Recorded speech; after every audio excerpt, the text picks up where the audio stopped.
ബോഡിക്ക് വൈറ്റമിൻ ഉണ്ടാക്കിയെടുക്കാനുള്ള കഴിവില്ല. 12ഓളം നോബൽ സമ്മാനങ്ങൾ ഈ വൈറ്റമിനുമായിട്ട് ബന്ധപ്പെട്ടാണ്. മൾട്ടി വൈറ്റമിൻസ് ടാബ്ലറ്റ് കഴിക്കണം എന്ന ഒരു തെളിവുമില്ല.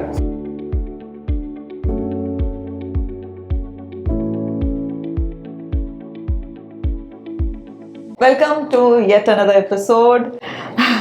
ഡോക്ടറിന്റെ യൂട്യൂബ് ചാനലാണ് ഡോക്ടർ വിജയ് മോഹൻ. അപ്പോൾ നിങ്ങൾ ഇതുവരെ കേട്ടിട്ടില്ലെങ്കിൽ പഴയ വീഡിയോസ് ഒക്കെ ഒന്ന് പോയി നോക്കിയാൽ ഒരുപാട് ഇൻഫോർമേറ്റീവ് ആയിട്ടുള്ള അറിയേണ്ട കാര്യങ്ങളെക്കുറിച്ചാണ്, അല്ലെങ്കിൽ നമ്മൾ ശ്രദ്ധിക്കാതെ പോയ കുറേ കാര്യങ്ങളെക്കുറിച്ചാണ് ഡോക്ടറിൻ്റെ അടുത്തിരിക്കുമ്പോൾ എനിക്ക് മനസ്സിലാവുന്നത്. ഉറപ്പായിട്ടും നിങ്ങൾ പഴയ എപ്പിസോഡ്സ് ഒക്കെ കണ്ടു കഴിഞ്ഞു കഴിഞ്ഞാൽ നിങ്ങൾ ഡെഫിനറ്റ് ആയിട്ട് നിങ്ങൾക്കുള്ളൊരു ടേക്ക് ബാക്ക് ആ വീഡിയോസിൻ്റെ അകത്ത് ഉണ്ടാവുമെന്ന് എനിക്ക് ഉറപ്പാണ്. So welcome doctor. നമ്മൾ ബ്രേക്ക്ഫാസ്റ്റിനെ കുറിച്ചും അങ്ങനത്തെ കാര്യങ്ങൾ എൻ്റെ ക്വസ്റ്റ്യൻസ് ഒക്കെ ആയിരുന്നു ചോദിച്ചുകൊണ്ടിരുന്നത്. അപ്പോൾ ഈ ബ്രേക്ക്ഫാസ്റ്റ് ഒക്കെ ചോദിക്കുന്നതിൻ്റെ ഇടയിൽ ഞാൻ ചോദിക്കട്ടെ, ചിലരൊക്കെ ബ്രേക്ക്ഫാസ്റ്റ് ഒക്കെ സ്കിപ്പ് ചെയ്തിട്ട് അതിന് പകരം ടാബ്ലറ്റ്സ് എടുക്കുന്ന കാലത്തിലേക്കാണ് നമ്മൾ പോയിക്കൊണ്ടിരിക്കുന്നത്. ഇന്നതിന് ഇന്ന ടാബ്ലറ്റ്, ഇന്നതിന് ഇന്ന ടാബ്ലറ്റ്സ്, അല്ലെങ്കിൽ ഇത്രയും മൾട്ടി വൈറ്റമിൻസ്, omega-3, മറ്റേത് മറിച്ചേത്, ഫ്ലാക്സ് സീഡ്സ്, ഇങ്ങനെ എന്താ പറയുക, ഇപ്പോൾ ഒരു മൾട്ടി വൈറ്റമിൻ കാലമാണ്. എവിടെ ചെന്ന് കഴിഞ്ഞാലും IV ഇഞ്ചക്ഷൻ, അതും മൾട്ടി വൈറ്റമിൻ. എല്ലാവരും വൈറ്റമിൻ ബൂസ്റ്റേഴ്സ് ആണ്.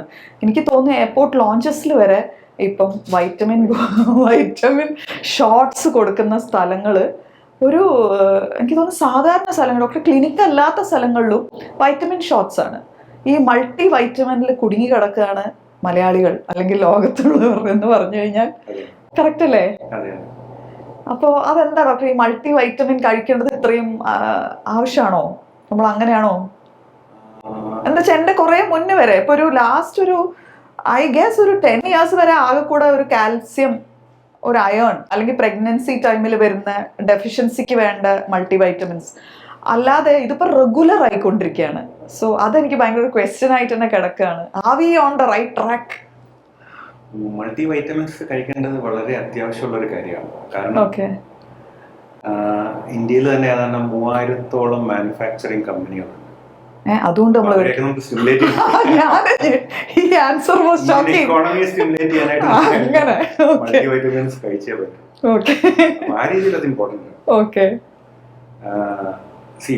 നമ്മളുടെ ബോഡിയിൽ വളരെ വളരെയധികം അത്യാവശ്യമുള്ള ഒരു സംഭവം, യാതൊരു സംശയമില്ല. അതിന്റെ പേര് തന്നെ വൈറ്റൽ അമീൻ. അതാണ് വൈറ്റമിൻ എന്ന് വെച്ചാൽ ഈ ഹൈഡ്രജൻ കാർബൺ സംയുക്തം എന്ന് പറഞ്ഞ നമ്മുടെ ബോഡിയിൽ വൈറ്റലായിട്ട് വേണ്ട റിക്വയർഡ് ആയിട്ടുള്ള വൈറ്റൽ അമീൻ, വൈറ്റമിൻ എന്നുള്ള പേര് വന്നത്. ഒരുപാട് ഫങ്ഷൻസ് ഉണ്ട് ഓരോ വൈറ്റമിൻസും. ഒരുപാട് വൈറ്റമിൻസ് ഡിസ്ക്രൈബ് ചെയ്തിട്ടുണ്ട്. ഈ വൈറ്റമിൻസിന്റെ നമ്മുടെ സയൻസിലും മെഡിക്കൽ സയൻസിലും വൈറ്റമിൻസിന്റെ ഇമ്പോർട്ടൻസ് നമുക്ക് മനസ്സിലാക്കുന്ന വെച്ചാൽ ഏതാണ്ട് 12ഓളം നോബൽ സമ്മാനങ്ങൾ ഈ വൈറ്റമിനുമായിട്ട് ബന്ധപ്പെട്ടാണ് ഇതുവരെയാണ്. ഒറ്റ സബ്ജക്റ്റിൽ ഇത്രയധികം നോബൽ സമ്മാനം ഒരു വൈറ്റമിൻ മാത്രമായിരിക്കും.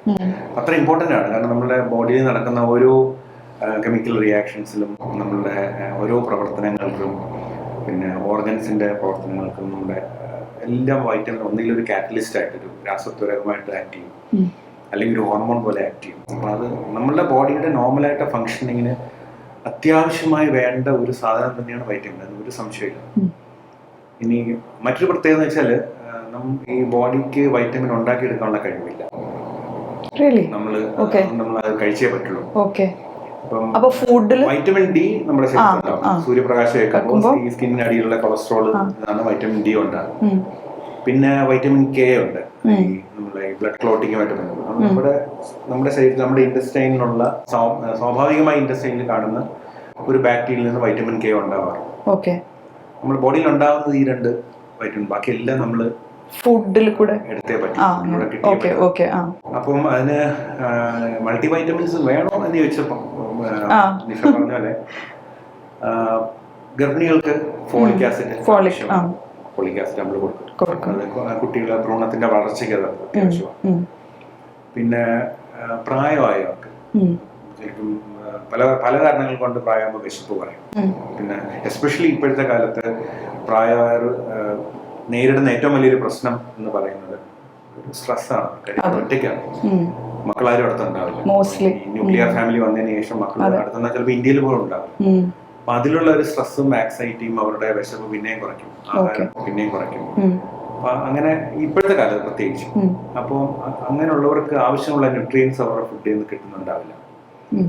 പ്രഗ്നൻസി ഒരു സൈഡില്, പിന്നെ ഒരു പ്രായം കഴിഞ്ഞിട്ട് പിന്നെ അല്ലെങ്കിൽ ചില പ്രത്യേക അസുഖങ്ങൾ കാരണം നമുക്ക് ഫുഡ് റെസ്ട്രിക്ട് ചെയ്യേണ്ടി വരും. ഇപ്പൊ അൺകൺട്രോൾ ഡയബറ്റിസ്, അല്ലെങ്കിൽ കിഡ്നിയുടെ പ്രവർത്തനം നോർമൽ അല്ല, അല്ലെങ്കിൽ തൈറോയിഡ് നോർമലായിട്ട് പ്രവർത്തിക്കുന്നില്ല. അങ്ങനെയൊക്കെ വരുമ്പോൾ ചില ഫുഡ് സ്റ്റെപ്സ് നമ്മൾ റെസ്ട്രിക്ട് ചെയ്യേണ്ടി വരാം. അങ്ങനെയുള്ളവർക്കും വൈറ്റമിൻ സപ്ലിമെന്റ്സ് ആവശ്യമാണ്. സാധാരണഗതിയിൽ മറ്റ് ആരോഗ്യ പ്രശ്നങ്ങളൊന്നും ഇല്ലാത്ത ആരോഗ്യവാനായ ഒരാൾ നമ്മളുടെ നാട്ടിൽ നിന്ന് അവൈലബിൾ ആയിട്ടുള്ള ആഹാരങ്ങൾ നോർമലായിട്ട് കഴിക്കുന്നുണ്ടെങ്കിൽ അയാൾക്ക് മൾട്ടി വൈറ്റമിൻ്റെ ഒരു ആവശ്യമില്ല. സോ ബേസിക്കലി നമ്മളെ ഈറ്റിംഗ് ഹാബിറ്റ്സ് തന്നെയാണ് ഇതും ഡിസൈഡ് ചെയ്യുക അല്ലേ? തീർച്ചയായിട്ടും. പിന്നെ പക്ഷെ നമ്മളിപ്പം നോക്കിയാലും നമ്മൾ എവിടെ നോക്കിയാലും ഇങ്ങനെ എന്താ പറയുക, ആന്റി ഓക്സിഡൻസ്, അത് ഇത് കഴിച്ചാൽ ക്യാൻസർ വരില്ല, ഇത് കഴിച്ചാൽ ഷുഗർ വരില്ല, ഡയബറ്റീസ് വരില്ല, അങ്ങനെയൊക്കെ മനുഷ്യന്റെ ഈ ജീവിക്കാനുള്ള ഒരു ത്വരയുണ്ട്. അത് മുതലെടുക്കുന്ന ഒരു ഫാർമസ്യൂട്ടിക്കൽ വ്യവസായത്തിന്റെ ഒരു ഭാഗമായിട്ട് കാണുന്ന, നമ്മളിപ്പോ ഏതൊരു മെഡിക്കൽ സ്റ്റോറിൽ പോയാൽ പോലും പറയാം ഒരു ഭിത്തി മുഴുവൻ ന്യൂട്രാസ്യൂട്ടിക്കൽസ് ആണ്. ന്യൂട്രാസ്യൂട്ടിക്കൽസ് ഇന്നിപ്പോ ഏറ്റവും വലിയൊരു വ്യവസായ ശാഖയാണ് nutraceutical. Food substances, additive food substances. അതിനകത്തെല്ലാം ഇപ്പം എല്ലാത്തിലും നമ്മളിപ്പം ഫോർട്ടിഫൈഡ് ആണ്. ഇപ്പം സായിപ്പിന്റെ നാട്ടിൽ ഇത് ഫോർട്ടിഫൈഡ് ആവശ്യമായിരിക്കും. കാര്യം അവർക്ക് അല്ലാത്തുള്ള ആഹാരം കിട്ടുന്നില്ല. അവരെല്ലാം ക്യാൻ ഫുഡ്, ടിൻ ഫുഡിലാണ് അവര് ഫുഡ് അപ്പൊ അതുകൊണ്ട് അവര് ഫോർട്ടിഫൈ ചെയ്യും എല്ലാം vitamin A fortified, vitamin C fortified, vitamin D fortified. ചില കാര്യങ്ങൾ ആവശ്യമാണ്. നമുക്കറിയാം, നമ്മളിപ്പം അയഡിൻ ചേർത്ത ഉപ്പ് വന്നതിന് ശേഷമാണ് നമ്മളുടെ ഒരുപാട് ഗോയിറ്റർ, ഒരുപാട് സംഭവങ്ങൾ നമ്മുടെ നാട്ടിൽ ഇല്ലാതായി. അങ്ങനെയുള്ള പ്രൂവൺ ആയിട്ടുള്ള കാര്യങ്ങൾക്ക് ഉപയോഗിക്കാം. അതർവൈസ് നമ്മൾ പറഞ്ഞില്ലേ, ഒരു ആരോഗ്യവാനായ ഒരു മനുഷ്യൻ, സാധാരണഗതിയിൽ ആഹാരം കഴിക്കുന്ന ഒരു മനുഷ്യൻ മൾട്ടി വൈറ്റമിൻസ് ടാബ്ലറ്റ് കഴിക്കണം എന്ന് ഒരു അടിസ്ഥാനം, ഒരു തെളിവുമില്ല, ശാസ്ത്രീയമായ ഒരു തെളിവില്ല ഒരു അടിസ്ഥാനം. അതിന് ചെലവാക്കുന്ന പൈസ നമ്മൾ നല്ല ആഹാരം വാങ്ങിച്ച് കഴിച്ചാൽ, നല്ല ആഹാരം വാങ്ങിച്ച് കഴിക്കുക, നല്ല എക്സസൈസ് ചെയ്യുകയും ചെയ്താൽ ഇതിൽ കൂടുതൽ പ്രയോജനം. ഇപ്പൊ ഈ ഒമേഗ 3 അത് എപ്പോഴും സജസ്റ്റ് ചെയ്യില്ല എല്ലാ ഡോക്ടേഴ്സും? എന്ത് അസുഖമായിട്ട് പോയാലും എപ്പോഴും ഒമേഗ 3 കഴിക്കാൻ? ഇതെല്ലാം നമുക്ക് വേണ്ട സാധനമാണ്. പക്ഷെ അത് നമ്മൾ ഫുഡിൽ തന്നെ നമുക്ക് റീപ്ലേസ് ചെയ്യാൻ പറ്റുന്നത് തന്നെയാണ് ഡോക്ടർ പറഞ്ഞല്ലേ? സർവ്വസാധാരണമായി കിട്ടുന്ന ഒരു മീനാണ് ചാള. മത്തി കഴിക്കുന്നുണ്ടെങ്കിൽ പിന്നെ വേറെ ഫാറ്റി ആസിഡിന്റെ ഗുളിക കഴിക്കേണ്ട കാര്യമില്ല. ആവശ്യമായി കിട്ടും. ഓക്കെ, അപ്പൊ അത് ബേസിക്കലി ഫിഷ്. നമ്മളുടെ ലക്കി, നമ്മളുടെ ഒരു എസ്പെഷ്യലി കേരള സമീകൃത ആഹാരമാണ്. ഓക്കെ, അത് നമ്മൾ കഴിക്കുന്നുണ്ടെങ്കിൽ ഇപ്പോ ഈ ചാളയുടെ കാര്യം പറഞ്ഞു, നമ്മളുടെ ഒരു കോമ്പിനേഷൻ കപ്പയും മീൻ കറിയും. ഈ കപ്പ ബ്രസീലിൽ നിന്ന് വന്നതാണ്. നമ്മുടെ നാട്ടിലെ സാധനം. നേരത്തെ പറഞ്ഞ ഈ ടേസ്റ്റ് ബ്രസീലില് കപ്പയും മീനും അല്ല, കപ്പയും വേറെ സാധനങ്ങളാണ് കഴിക്കുന്നത്. കപ്പയ്ക്ക് ചില കപ്പ ചീത്ത ഒരു കട്ട എന്നൊരു സാധനം, കട്ട നമ്മൾ കഴിക്കില്ല. ഇത് അവിടുത്തെ കോളോൺ ക്യാൻസർ ഉണ്ടാക്കുന്ന ഒരു സാധനമാണ്. ബ്രസീലിൽ അതുകൊണ്ട് കോളോൺ ക്യാൻസറിന് അളവ് കൂടുതലാണ് ഈ കപ്പ കഴിക്കുന്ന ശീലമുണ്ട്. നമുക്കത് കിട്ടാന്ന് വെച്ചാൽ ഈ മീനിനകത്തുള്ള ഒമേഗ ഫാറ്റി ആസിഡിനെ ന്യൂട്രലൈസ് ചെയ്യുന്നുണ്ട്. ഈ കപ്പയും മീൻ കറിയും കഴിക്കണം. കോമ്പിനേഷൻ ഓഫ് ഫുഡ്സ് ന്യൂട്രലൈസ് ചെയ്ത് പോകുന്നു. അപ്പൊ നമ്മൾ അങ്ങനെ കറക്റ്റ് ആയിട്ടുള്ള ഒരു കോമ്പിനേഷൻ ഓഫ് ഫുഡ്സ് കഴിച്ചു കഴിഞ്ഞാൽ പിന്നെ നമ്മൾ ഈ വെറുതെ സപ്ലിമെന്റ്സ് കഴിക്കേണ്ട ആവശ്യമില്ല. ഈ പറഞ്ഞ പോലെ പ്രഗ്നന്റ് ആയവര്, വയസ്സായി നേരെ ആഹാരം കഴിക്കാൻ പറ്റാത്തവര്, അല്ലെങ്കിൽ പ്രത്യേകം തീവ്രമായ എന്തെങ്കിലും അസുഖങ്ങളുള്ള, അല്ലെങ്കിൽ ക്യാൻസർ പോലെയുള്ളവർക്ക് ട്രീറ്റ്മെന്റ് എടുക്കുന്നവർക്ക്, അവർ ആഹാരം കഴിക്കാൻ പറ്റാതെ വരുമ്പോൾ അങ്ങനെയുള്ളവർക്ക് മാത്രമേ ഈ മൾട്ടി വൈറ്റമിൻ സപ്ലിമെന്റ്സിന്റെ ആവശ്യമുള്ളൂ. അല്ലാതെ ചുമ്മാ കഴിച്ചോണ്ടിരിക്കുന്ന കാര്യമൊന്നുമില്ല. പിന്നെ വേറൊരു ഡൗട്ട് എന്താണെന്നറിയോ? Vitamin A, vitamin B, vitamin C, vitamin D, vitamin E, vitamin F ഉണ്ടോ? എഫും ജി ഒന്നും ഞാൻ കേട്ടതായിട്ട്. എഫും ജി ഉണ്ടോ? ഉണ്ടായിരുന്നോ? ഓക്കെ, കെ ഉണ്ട്.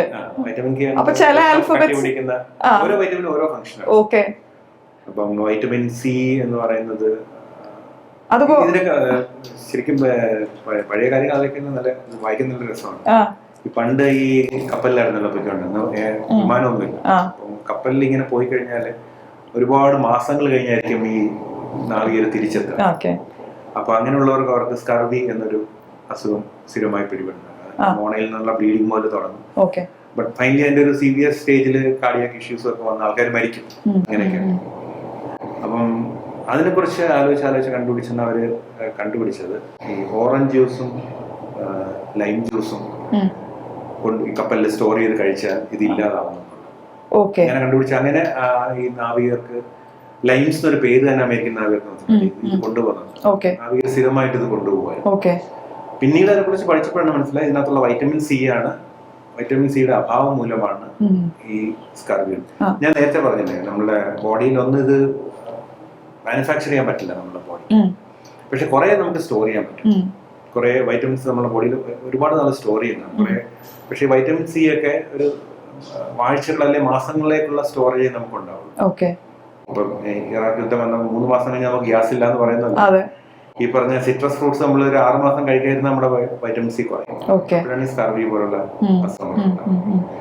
അതുപോലെ തന്നെ പണ്ട് പുരാതന ഈജിപ്തില് ഈ രാത്രിയാകുമ്പോൾ കണ്ണ് കാണാൻ വയ്യാത്തവർക്ക് ഈ മൃഗങ്ങളുടെ കരള് കൊടുക്കുമായിരുന്നു.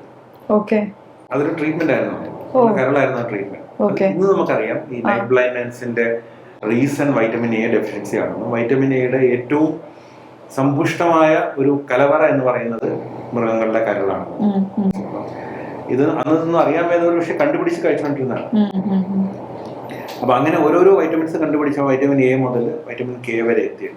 പക്ഷെ അത് വീണ്ടും അതിനെക്കുറിച്ച് തുറച്ച് വീണ്ടും പഠനങ്ങൾ വന്നപ്പോഴത്തേക്ക് ABCDE കഴിഞ്ഞ് F എന്ന് പറയുന്നത് ശരിക്കും വൈറ്റമിൻ അല്ല. ഇപ്പൊ നമ്മൾ എസെൻഷ്യൽ ഫാറ്റി ആസിഡ്സ് എന്ന് പറയും, ഒമേഗ 3 ഫാറ്റി ആസിഡ് എന്നൊക്കെ പറയുന്നത് ഒരു ഫാറ്റി ആസിഡ് ആണെന്ന് മനസ്സിലാക്കിയപ്പോൾ അത് ഫാറ്റി ആസിഡ് എന്നുള്ള ഗ്രൂപ്പിലേക്ക് പോയി. അങ്ങനെയാണ് F ഇല്ലാതെ. അതുപോലെ ഈ Gയും Hഉം ഒക്കെ ഉണ്ടായിരുന്നതാണ്. പക്ഷേ ഈ വൈറ്റമിൻ ബി മാത്രം ഒരു ബി കോംപ്ലക്സ് ആയിട്ട് B1 to B, അത് ശരിക്കും അതുപോലെ B1 to B12 അതിലും ഇടയ്ക്ക് ആൽഫബറ്റ്സ് ഇല്ല, B1 to B12 ഒരു കോംപ്ലക്സ് നമ്പേഴ്സ് ഇല്ല. ഇതിൽ പഴയ വൈറ്റമിൻ ജിയും വൈറ്റമിൻ എച്ചും ഒക്കെ ഈ ബി കോംപ്ലക്സിലേക്ക് മാറി. അപ്പം അതുകൊണ്ടാണ് അതില്ലാതെ ഇപ്പൊ യൂസ് ചെയ്യാത്തത്, പണ്ടുണ്ടായിരുന്നു ഇപ്പൊ യൂസ് ചെയ്യാത്തത്. ഈ ബി കോംപ്ലക്സിൽ തന്നെ ആദ്യം നമ്മൾ B1 to B12 വരെ കണ്ടുപിടിച്ചെങ്കിലും പിന്നീട് അതിനകത്ത് ഈ B6 കഴിഞ്ഞിട്ട് 7, 8, 9 തുടങ്ങിയ ഉണ്ടാകുന്ന മൂലകങ്ങള് ഒരു എസെൻഷ്യൽ അല്ല, അതേ ഫംഗ്ഷൻ അല്ല എന്ന് മനസ്സിലാക്കിയതുകൊണ്ട് വൈറ്റമിൻ എന്നുള്ള ആ ഒരു ക്ലാസിഫിക്കേഷൻ മാറുക ചെയ്യും. B1 to B6 B12 അപ്പൊ അവിടെയും 7, 8, 9 ഉണ്ടായിരുന്നു. എസെൻഷ്യൽ അല്ല, അതുകൊണ്ട് വൈറ്റമിൻ എന്ന് അതിന് പേരിടുന്ന അർത്ഥമില്ല എന്ന്. അതാണ് വൈറ്റമിന്റെ ചരിത്രം. സോ ഓവറോൾ ഞാൻ കഴിക്കണോ വേണ്ടയോ? ഓവറോൾ മര്യാദയ്ക്ക് ആഹാരം കഴിക്കുന്നുണ്ടെങ്കിൽ നല്ല ശീലങ്ങളോടുകൂടി ജീവിക്കുകയാണെങ്കിൽ മൾട്ടി വൈറ്റമിൻ എടുത്തിട്ട് പ്രത്യേകിച്ച് യാതൊരു കാര്യമില്ല. ഈ ആവശ്യത്തിന് കഴിച്ചാൽ നമ്മുടെ ബോഡിയിൽ അബ്സോർബ് ചെയ്യില്ല. കാൽസ്യത്തിന്റെ കാര്യം പറയുന്നത് എല്ലാവർക്കും ഇപ്പോൾ ഒരു ശീലമാണ്. ഒരു 40-50 വയസ്സ് കഴിഞ്ഞാൽ ഡെയിലി കാൽഷ്യം കഴിച്ചുകൊണ്ടിരിക്കും. ഈ കാൽഷ്യം അബ്സോർപ്ഷൻ നമ്മുടെ ബോഡിയിൽ ഒരു പ്രോട്ടീനുമായിട്ട് ബന്ധപ്പെട്ടാണ് നടക്കുക. ഒരു ദിവസം 800 മില്ലിഗ്രാം കാൽഷ്യം നമ്മുടെ ബോഡിക്ക് അബ്സോർബ് ചെയ്യാനുള്ള കഴിവുള്ളൂ. പക്ഷെ ഇന്ന് മാർക്കറ്റിൽ അവൈലബിൾ ആയിട്ടുള്ള പല കാൽഷ്യവും 1000 മില്ലിഗ്രാമിന്റെ. ഈ 1000 മില്ലിഗ്രാമില് നമ്മൾ കാൽഷ്യം ഡെഫിഷ്യൻസി ഉണ്ടെങ്കിൽ പോലും ബോഡി 800 മില്ലിഗ്രാമേ അബ്സോർബ് ചെയ്യും. ബാക്കി 200 മില്ലിഗ്രാം അപ്പോഴേ നമ്മളുടെ ഫലത്തിലൂടെ പുറത്തു പോവുക ചെയ്യും. ഇതിനൊന്നും ഒരു ശാസ്ത്രീയമായ അടിസ്ഥാനമില്ല എന്നുള്ളതാണ്. അല്ല, അപ്പൊ ഡോക്ടർ ഞാൻ ഒരു ലേമാൻ ക്വസ്റ്റ്യൻ, ഉണ്ടെങ്കിൽ മാത്രം കാൽഷ്യം കഴിച്ചാൽ മതി. അല്ല ഒരു പ്രായം കഴിഞ്ഞാൽ കാൽഷ്യം കഴിച്ചുകൊണ്ടിരിക്കണം. കാൽഷ്യം കഴിച്ചില്ലെങ്കിൽ നമ്മളുടെ ബോൺസിന് പ്രോബ്ലം ഉണ്ടാവും. അതെന്ന് വെച്ചാൽ അത് ഓസ്റ്റിയോപൊറോസിസ് എന്ന് പറഞ്ഞൊരു കണ്ടീഷനുണ്ട്. അതും കാൽഷ്യം ഡെഫിഷ്യൻസി ആയിട്ട് ആൾക്കാർ തേയ്മാനം അത് എല്ലാം ചോദിക്കാറുണ്ട്. കാൽഷ്യം കഴിച്ചാൽ തേയ്മാനം ഉണ്ടാവും, ഞാൻ കാൽഷ്യം കഴിക്കും. തേയ്മാനം എന്ന് പറയുന്നത് മുട്ടിനറ്റത്തുള്ള കാർട്ടിലേജിന് വരുന്ന ഒരു തേയ്മാനം. അത് കാൽഷ്യമായിട്ട് ഒരു ബന്ധമില്ല. അതിൽ ഓസ്റ്റിയോപൊറോസിസ് എന്ന് പറയുന്നത് നമ്മളുടെ ഒരു യൂണിറ്റ് വോളിയത്തിലുള്ള ബോണിന്റെ മാസ് പറയുന്നതാണ്. ബോണിന്റെ ശക്തി കുറയുകയാണ്. ബോണാണ് അവിടെ കുറയും, അല്ല അതും കാൽഷ്യം ഡെഫിഷ്യൻസി ഉണ്ടല്ല. കാൽഷ്യം ഡെഫിഷ്യൻസി അതിന്റെ കാരണമാകാറുണ്ട്. പക്ഷെ കാൽഷ്യം കഴിച്ചു എന്ന് വെച്ചാൽ ഓസ്റ്റിയോപൊറോസിസ് ട്രീറ്റ്മെന്റ് ആവില്ല. ഓസ്റ്റിയോപൊറോസിസ് വന്നു കഴിഞ്ഞാൽ അതിന്റെ ബോൺ സ്ട്രെങ്ത് വർദ്ധിപ്പിക്കാനുള്ള മരുന്നുകൾ തന്നെ ഉപയോഗിച്ചാലേ പറ്റും. അപ്പം ചുമ്മാ ഇങ്ങനെ കാൽഷ്യം കഴിച്ചുകൊണ്ടിരിക്കുന്നതിൽ അല്ലെങ്കിൽ ചുമ്മാ മൾട്ടി വൈറ്റമിൻ കഴിക്കുന്നതിൽ ഒരു കാര്യമില്ല. അത് ആവശ്യമുണ്ടെങ്കിൽ ശരിക്കും നമ്മളെ ബ്ലഡ് ടെസ്റ്റ് ചെയ്ത് നമുക്കത് ആ മൂലകം നമ്മളുടെ ബോഡിയിൽ കുറവാണ് എന്ന് ഉറപ്പുവരുത്തുമെങ്കിൽ മാത്രമേ ഇപ്പൊ അങ്ങനത്തെ ക്ലിനിക്സും ഉണ്ട് ഡോക്ടറെ, നമ്മൾ അതുപോലെ ടെസ്റ്റ് ചെയ്തിട്ട് നമുക്ക് എന്താണോ വേണ്ടത് മാത്രം തരുന്ന ക്ലിനിക്സും ഉണ്ട്. പക്ഷെ ഐ തിങ്ക് അങ്ങനെ ഉള്ള ക്ലിനിക്സിനേക്കാൾ കൂടുതൽ വേറെ അല്ലാത്ത ഈ എയർപോർട്ടിൽ പോയാൽ പോലും വൈറ്റമിൻ ഷോട്ട്സ്, എന്ത് വൈറ്റമിൻ ആണ് അതിൻ്റെ അകത്ത് നോക്കാതെ എടുക്കുന്ന ഷോട്ട്സ് എനിക്ക് എപ്പോഴും ഭയങ്കര ടെൻഷൻ തോന്നിയിട്ടുണ്ട്. ആൾക്കാർ എന്ത് ധൈര്യത്തിലാണ് ഇതൊക്കെ ഇഞ്ചെക്ട് ചെയ്യാൻ റെഡി ആവുന്നത് എന്നുള്ളത്. അപ്പോൾ ഭയങ്കര ജെന്യുവൻ ആയിട്ട് ഞാൻ ഡോക്ടറോട് ഈ ചോദ്യം ചോദിക്കണം എന്ന് വെച്ചപ്പോൾ നിങ്ങളെ മുന്നിൽ തന്നെയാണ് എൻ്റെ ഇങ്ങനത്തെ ക്വസ്റ്റ്യൻസ് ഒക്കെ ഞാൻ ചോദിച്ച് മനസ്സിലാക്കുന്നത്. അപ്പോൾ ഞാനിപ്പോൾ എന്താണ് തീരുമാനിക്കേണ്ടത്? ഞാൻ പറഞ്ഞില്ലേ, ഒരു സാധാരണഗതിയിൽ ആരോഗ്യമായി നോർമലായിട്ട് ആഹാരം കഴിക്കുന്ന ഒരാൾക്ക് മൾട്ടി വൈറ്റമിൻ സപ്ലിമെന്റ്സിന്റെ ആവശ്യമില്ല. മറിച്ച് ഒരു പ്രത്യേകതരം രോഗങ്ങളുള്ളവർക്ക്, ഒരു പ്രായത്തിനപ്പുറം നമുക്ക് ആഹാരം കഴിക്കാൻ പറ്റാത്തവർക്ക്, അല്ലെങ്കിൽ ഗർഭിണികൾക്ക്, കുഞ്ഞിന്റെ വളർച്ചയ്ക്ക് വേണ്ടി, അങ്ങനെയുള്ള ചില വളരെ ലിമിറ്റഡ് ആയിട്ടുള്ള സാഹചര്യങ്ങളിൽ മാത്രമേ നമ്മൾ മൾട്ടി വൈറ്റമിൻ സപ്ലിമെന്റ്സ് എടുക്കേണ്ട ആവശ്യമുള്ളൂ. അപ്പോൾ കേട്ടല്ലോ, അങ്ങനെ ചാടി കയറി ഈ ഇന്റർനെറ്റിൽ കാണുന്നതും ഇൻസ്റ്റാഗ്രാമിൽ കാണുന്ന എല്ലാ മെഡിസിൻസും വാങ്ങിച്ച് കൂട്ടി വെക്കേണ്ട ആവശ്യമില്ല. നല്ല ഭക്ഷണം കഴിക്കുക, അതായത് ബാലൻസ്ഡ് ഫുഡ് കഴിക്കുക. അതാണ് ഇപ്പം ഡോക്ടർ എനിക്ക് പറഞ്ഞു തന്നിട്ടുള്ളത്. ഐ തിങ്ക് ഞാനും കുറച്ച് ഇതൊക്കെ ശ്രദ്ധിക്കേണ്ടിയിരിക്കുന്നു. അപ്പോൾ അടുത്ത എപ്പിസോഡിൽ കാണാം. ഇതുപോലെ ഇൻട്രസ്റ്റിംഗ് ആയിട്ടുള്ള, നിങ്ങൾക്ക് ചോദിക്കാൻ ഇനി എന്തെങ്കിലും ചോദ്യങ്ങളൊക്കെ ഉണ്ടെങ്കിൽ പ്ലീസ് DM അല്ലെങ്കിൽ നിങ്ങൾ മെസ്സേജ് ആയിട്ട് അയക്കൂ. അതിൻ്റെ ഞാൻ കണ്ടില്ല ഇങ്ങനത്തെ ചോദ്യങ്ങളൊക്കെ ചോദിച്ചു വയ്ക്കുന്നത്, എനിക്കറിയാൻ പറ്റുന്നുണ്ട്. നിങ്ങൾക്ക് അറിയാൻ ആഗ്രഹമുള്ള ഇതുപോലത്തെ കുഞ്ഞു കാര്യങ്ങൾ ചോദിക്കുകയാണെങ്കിൽ ഡോക്ടർ ഡെഫിനറ്റ്ലി അത് നിങ്ങൾക്ക് ഡോക്ടറിൻ്റെ എപ്പിസോഡുകളിലൂടെ പറഞ്ഞു തരുന്നതായിരിക്കും. So stay tuned.